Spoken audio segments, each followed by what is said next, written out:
No. I think They're hot. just sleeping. Actually, I'm kind of into it. How did I know he was going to say that?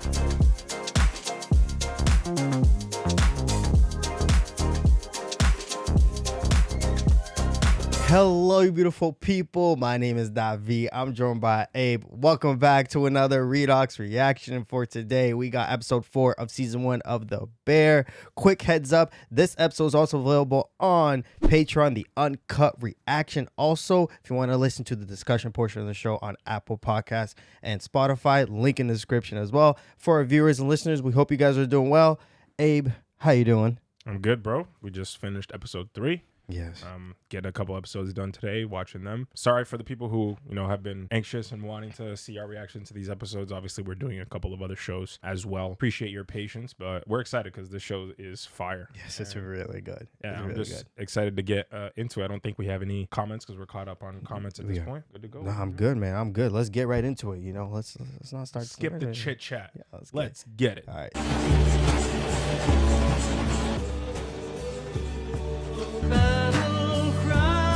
Nah, man. Delicious, bro.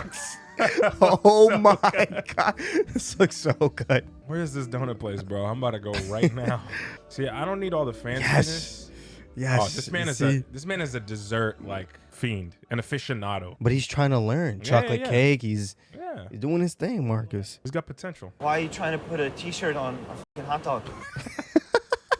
I didn't want to be doing this bullshit right now. All right, you know what? Then don't borrow money from Cicero you can't pay back, and then we don't have to cater little fucking kids' birthday parties. How about that? I didn't borrow shit. All right, you know what? It doesn't even matter. It's on me now. I don't want to get my legs broken, so shut the fuck up and help me out, please. If that motherfucker gets even close to us, I'm gonna fucking drop his ass. You can't, bro. You can't. Second of all, you have no idea the amount of administrative correspondence I'm supposed to be doing in there today, okay? Administrative correspondence. You like to shit on my system, but I run a tight ship, and I get back to my cohorts and my associates in a timely fashion. What the fuck is this man talking about? You just help me out, Not it's gonna fit. fit. It's not. It's fit. What's with this shit? What's with this? Yeah, fingers. Richie's loving it, bro. Richie's loving it. Morning. Oh, there you go. Did it pop? I don't want to know if that was scripted. Marcus, enjoying the counter space? Okay, that looks good. That looks great, bro. Oh my gosh. Chef, can you do me a favor and try this? Yeah, sure. Oh, he's sweating. He's like, he wants it to be good. Oh, Good one. very well. Yeah.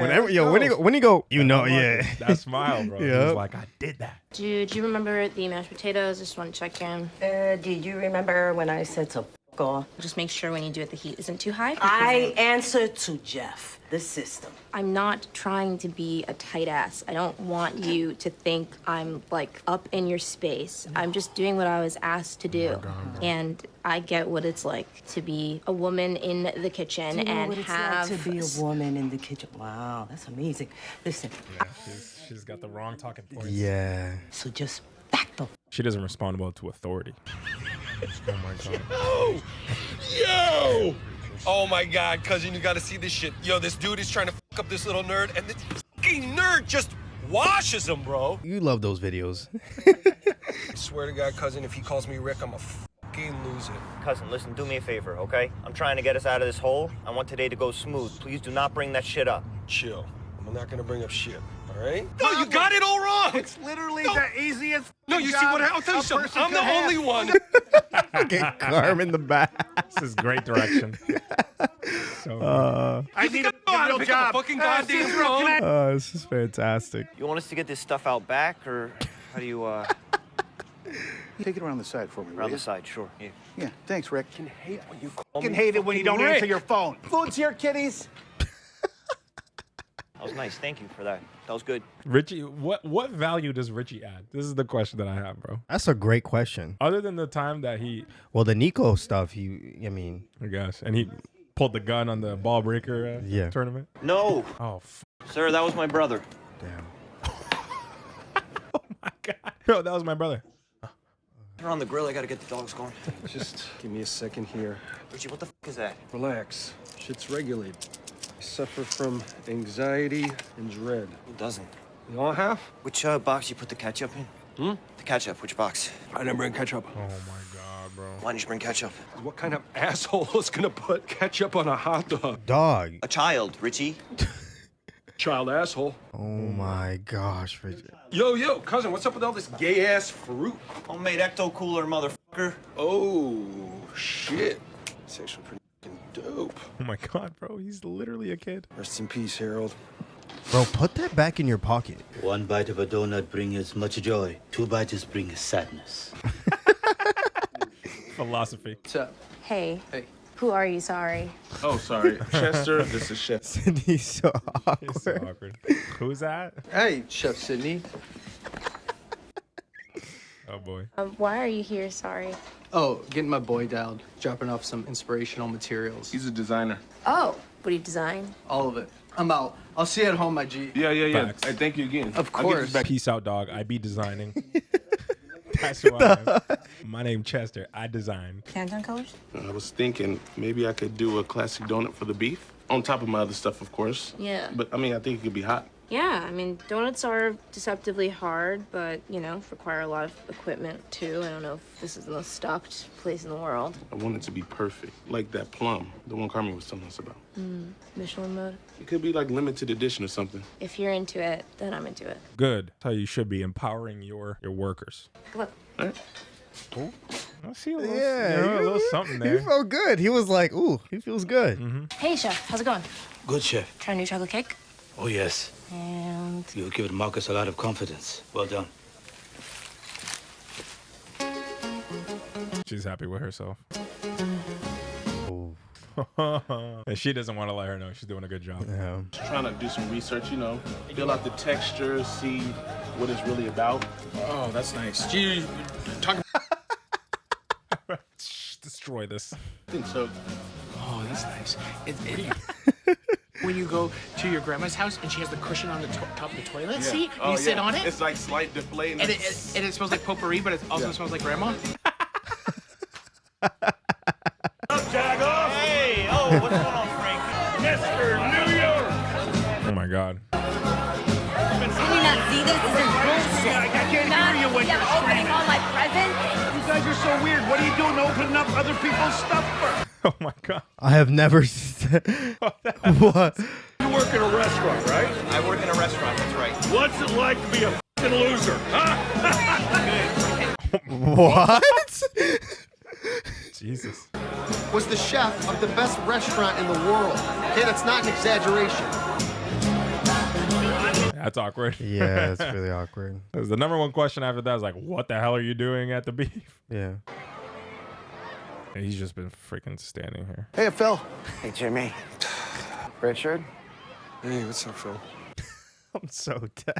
Oh, that was f***ing weird. Did I miss something? I'm so confused. Is that the guy they were talking about? No, I thought they're talking about Pete. Oh, yeah. Sometimes people think they're calling me to fix a toilet, but in reality, they called somebody else. All you had to do was pick up the f***ing phone, man. I never got a fucking call. Oh, yeah. So here's what she said. Couldn't turn off the sink. There's water leaking everywhere. I couldn't find anyone. Friggin' malarkey. I bro. repeatedly called Rick at 847-555-0186. Number sound familiar, Ricky? Yeah, because that's Michael's number. Damn. You think he's lying? I don't know. Interesting. Yeah. Hey, Chef, What? can you please use a salt bed next time like I asked? Yeah. Why are you always like watching me? Because it's just sort of my job. Also, maybe we don't use, like, gross kitchen towels. And Judgmental. just- Okay, I got it. I'm just trying to help. Yeah. She's so like nonchalant about it. Yo, sound aside, I'm gonna keep It's really saying great. it's bro. like yeah. The sound is like almost everything. And I love the way they keep these consistent crossfades when they're like preparing or cooking or something. I don't even have a sweet tooth, and that cake looks good. it's made with love. You can tell something's made with love. Yeah, it's far. What the hell did you do that for? Like, what the f*** do you think that their shit wasn't spicy? Like, why would they? How they're bonding. Yeah. Classic. What's up, dudes? Yeah. What's up, dudes? The mood just dies. Hey, what's in the cooler? Made an ecto cooler. No way, like Ghostbusters? Yeah. Yo. Oh my god. Looks like it needs a refill. Yeah, I'm on. Yeah, Pete. This is his sister's boyfriend, I think. Yeah. Or fiance or whatever. Whoa, no way. This is like identical, dude. Good. Good. Thank you. Bustin' makes me feel good. Was it like nap time or something? Huh? Oh, what? Richie, how you been, man? I got to, Oh, he put something. Yo, you know. Cool. Oh, the medicine. Jesus, bro. He did something. Wow, man, this is so good, dude. Good. Killed it. Yeah, this is good as hell, dude. Hey, I know that, you know, sometimes things are weird or whatever with Oh, we don't have to do that. Yeah. I want to say that I followed everything you were up to out there, man, and I know how much courage that took for you, so, and I feel bad for him. He's kind of trying. pumped for you, you know? I bet probably a lot of people don't realize, like, how much work that must have took and dedication or whatever, and so I thought it was cool, man. And your sister freaking was really pumped for you, really pumped. But she also, you know, really missed you a lot too. He's trying. He's a good guy. He's a little You're getting narky. tired all of a sudden. Yo, he put the freaking. Oh, he drugged these kids, bro. He literally drugged these kids. Bro, I don't even want to look. Shit. What the? How the? What? Don't kill me. Oh, I can't wait for this. We spilled a bottle of Xanax in the cooler. Nah, yo, that's crazy. That's crazy.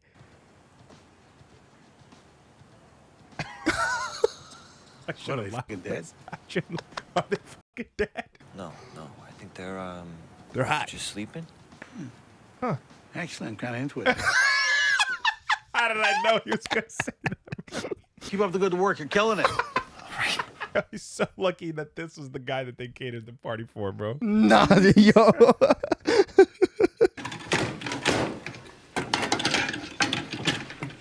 Oh, come on. Oh no. Oh, come on. Sorry. It's cool. Come on, Tina. Damn, Tina. You just buy into the system, you know, maybe you'd be doing better. Why did you do this? Because I don't have time to fuck around. You're welcome, chef. Got him. Yo. Got him. That's crazy. There you go. Show tastes fire. That face. You know. Damn. When's that from? Repeat party, Grant Park, 92. You ever miss him? Didn't really know him well enough to miss him. You? Grandpa? Sometimes. Something like that? You know, we were so close in age, more like a friend and family. You know, we were the same kind of problems around the same time. We had a lot to talk about. Sounds nice. It was. When's the last time you talked to him? Around 20 years ago, we had a gnarly fight, man. What was it about? You know, drugs, alcohol, gambling. Mostly because he just insisted on doing stupid fucking shit all the time. You know, he had a new career every 10 minutes. Want to be a broker. And then he wanted to be a defensive coordinator. I'm dead serious. Oh, my God. And then some asshole invests in Ed DeBevics, and, you know, suddenly he's a restaurateur. I mean, don't you find it impossible being in there 24 hours a day? I'm in there for 5 minutes, I start thinking about bad shit. Probably why I like it so much. Yeah, probably why you want to fix it, too. So much history there. Just don't be too disappointed. It doesn't necessarily happen, right? You know I'm not gonna sell it to you, right? I know that. I had a dream about him once, your dad. And we were up in, like Lake Geneva or someplace. And we're going along. We're driving along in this car. Big SUV. He's in the passenger seat, and we're driving fast, like really fast. And I can't get control. You know, it's like bumpy, cars flying all over the place. He wouldn't put on a seatbelt. Suddenly, this little kid, little boy, he walks right out in the middle of the road. I jam on the brakes really hard. Car stops like a millimeter away from him. But your dad, he goes flying through the windshield, but he never lands. He keeps on flying. What happened to the kid? I stood there waving at him. Damn. Well, on a sunnier note, you have knocked $2K off your tab. Congrats. So what do we owe you now? 298,000. 298,050. What's that 50 about? Shipping and handling. Chef, cut those into potatoes. 1 minute. Got a pan on top of a pan? What the hell is happening there? It's not as good.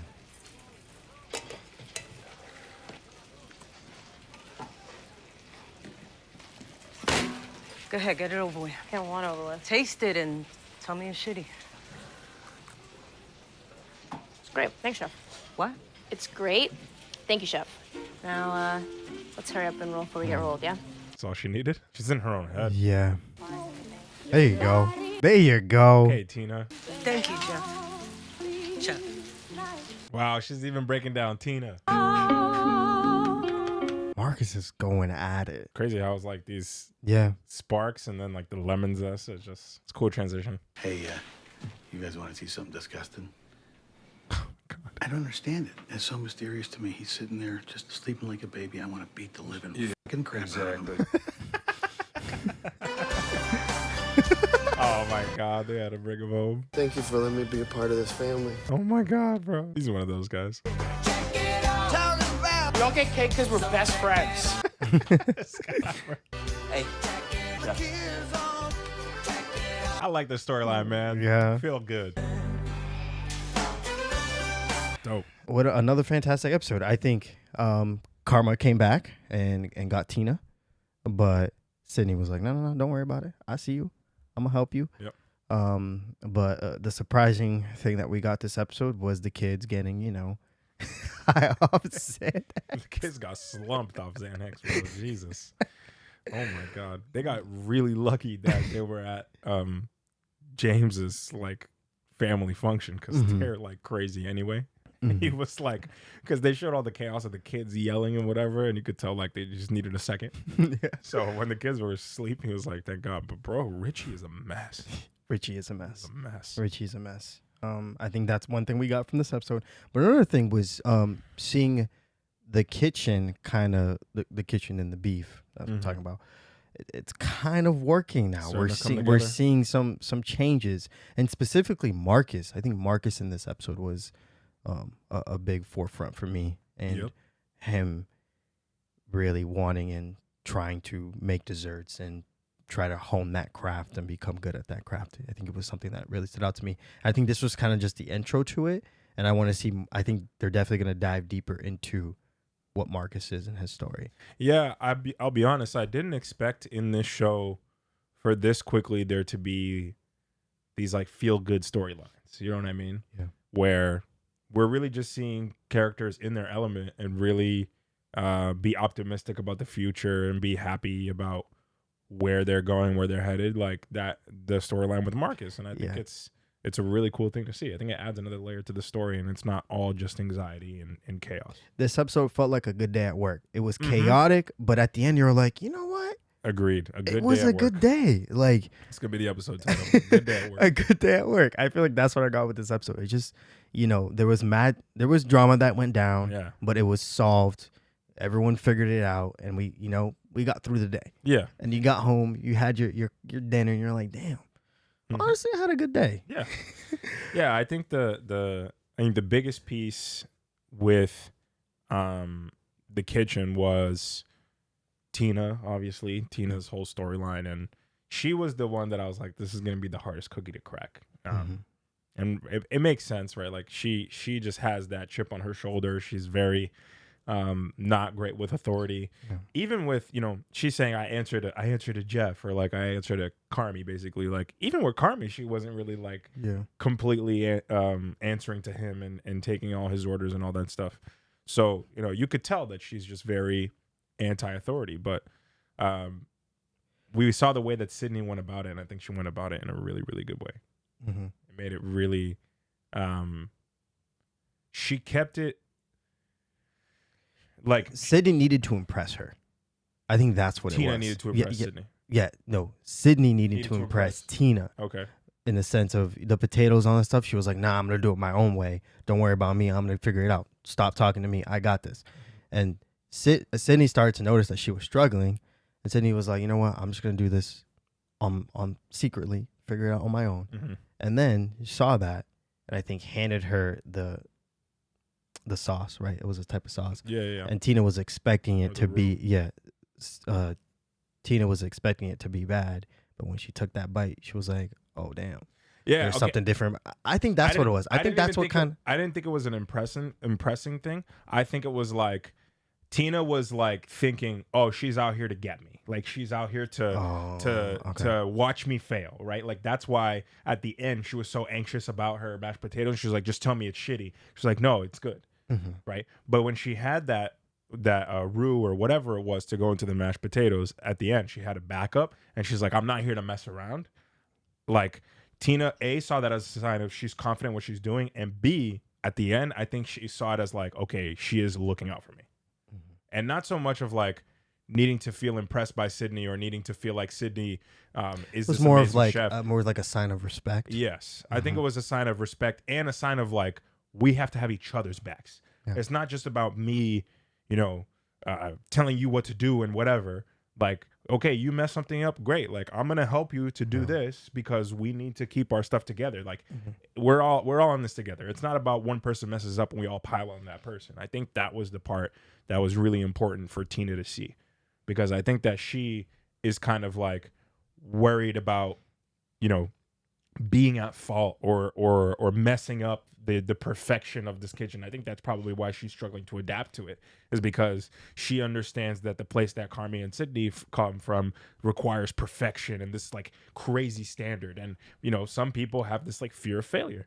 And I think that's partially what was in Tina's mind. Yeah. But seeing that even in her failure, Sydney was able to back her up and be like, I'm not here to mess around, but at the same time, I'm not going to let all of us fail just because you mess something up. I think that's what helped flip the switch a little bit for Tina. That's how I saw it. No, yeah, I think it's a perfect interpretation of how you're seeing it, and I can kind of understand the character of where Tina comes from, just from her and what she embodies. She's someone I think who's fought a lot in the world, who fought to know her place and to just get her job done, get her money, like really. And has seen the she's a restaurant hard worker. struggle, Like I can tell she's a hard worker. Yeah. Who's gone through a lot of shit. Yeah. And that's the biggest thing. I think maybe people might see Tina as like, they might see her as lazy or whatever. I don't see her as lazy in the slightest. Not at all. But I can see how maybe people want to misconstrue that with her being a bad worker. But I think she just like is very set in her ways and has worked so hard to be able to do what she does that, people coming in and changing things, she doesn't take kindly to that. But she understands now where Sydney and Carmi are coming from. Yeah, because it's a family-run restaurant. At the end of the day, you have your things when you work at a family shop, right? Restaurant, whatever business it is, everything has their own thing. Yes, yeah. But with man, this episode, I'm trying to like dive deeper into it, and I mean, there was the Carmi, the whole interaction between Carmi, Rich, his uncle, and Sugar's boyfriend, Pete. That was interesting because I'm trying to figure out what Pete is. Pete, what's the deal between Pete and Carmi and Rich? Why don't they not vibe with him? Oh, they just say he's like a nerd. No, yeah, it's just, I know. This nerdy dude who doesn't really fit in with the family. With the family, yeah. And he like tries too hard. But he means well, you know what I mean? And he's Sugar's, boyfriend, fiance, something, significant other. Yeah. But what I saw is like, I think they have some history, right? So at one point in the episode, I think it was episode 2. Someone punched him or something? It was Carmi, I think, who hit him.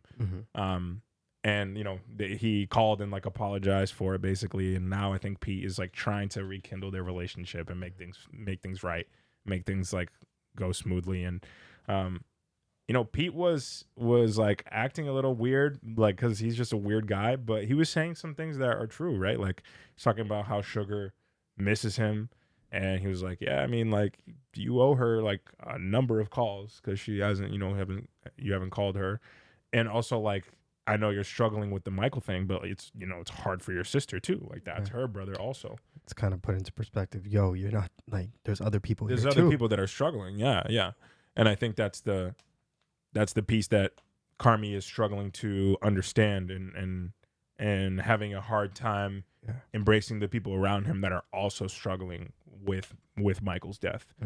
And, I think another piece of it that's very interesting and maybe I need to rewatch and pull a little bit more out of the conversation, but I think James, yes, Uncle James and that was the question I was going to ask you. When they were talking and he was asking about his dad, it seems like James and him were like best friends in a way. And, they fought, had a falling out, whatever. They don't talk anymore.